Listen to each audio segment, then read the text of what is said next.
যদি মনে করেন ঘরের বাইরের লোকজন স্বাভাবিক গতিতে বা নিয়মে চলে, তাহলে আপনি বোকার স্বর্গে বাস করছেন। সাইকেল, বাইক বা গাড়ি যেটাই চালান না কেন, যদি ঠান্ডা মাথায় চালাতে পারেন, কংগ্রাচুলেশনস, আপনি সাধারণ মানুষ না।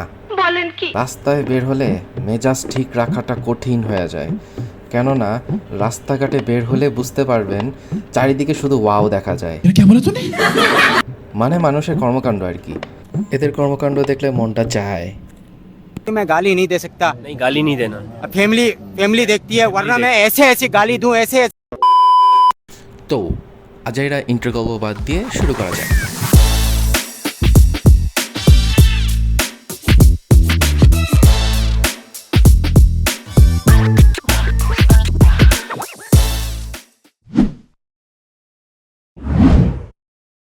আমাদের দেশের রাস্তা ও ট্রাফিক ব্যবস্থা মাশাআল্লাহ যানজট তো আমাদের নিত্যদিনের সঙ্গী। বাসে বা গাড়িতে চলাচল করার সময় যদি একবার ভুলেও যানজটের কবলে পড়া যায়, তাহলে 5 মিনিটের পথ পাড়ি দিতেই 20 থেকে 25 মিনিট সময় লেগে যায়। আর বাসের কথা তো নাই বললাম। বাসের অবস্থা এতটাই খারাপ যে এটা নিয়ে আলাদা একটা এপিসোড করা যাবে। ভিডিওটি লম্বা হয়ে যাচ্ছে দেখে বিস্তারিত না বলি। যাই হোক, পরে মনের দুঃখে বাধ্য হয়ে সাইকেলটা নিয়েই নিই। তো প্রতিদিনের মতো সাইকেল নিয়ে অফিসের উদ্দেশ্যে বের হই।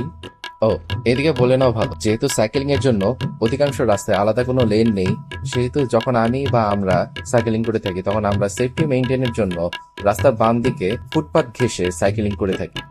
পরে সাইকেলিং করার সময় প্রতিনিয়ত আমাদের সাথে যা ঘটে তা বিস্তারিত ভিডিওতেই রেখে দিলাম।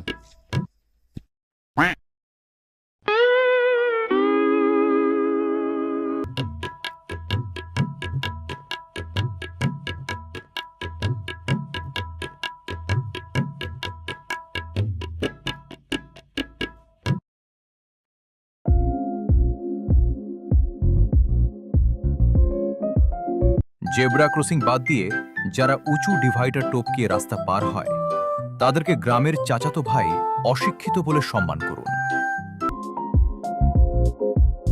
আসসালামু আলাইকুম বড় ভাই।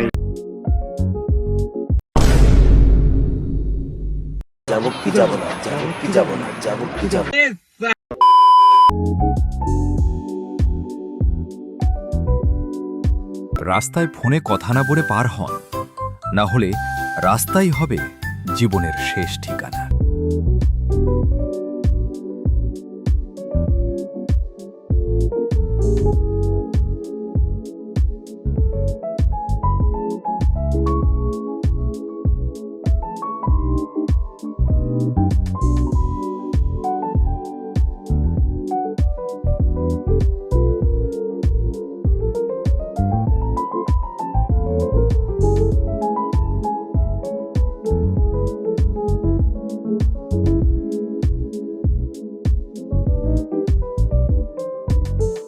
সামনে এমন বয়রা জমিদারের বাচ্চা দেখলে তাদের নিতম্বে সজোরে লাথি দিয়ে আদর করুন।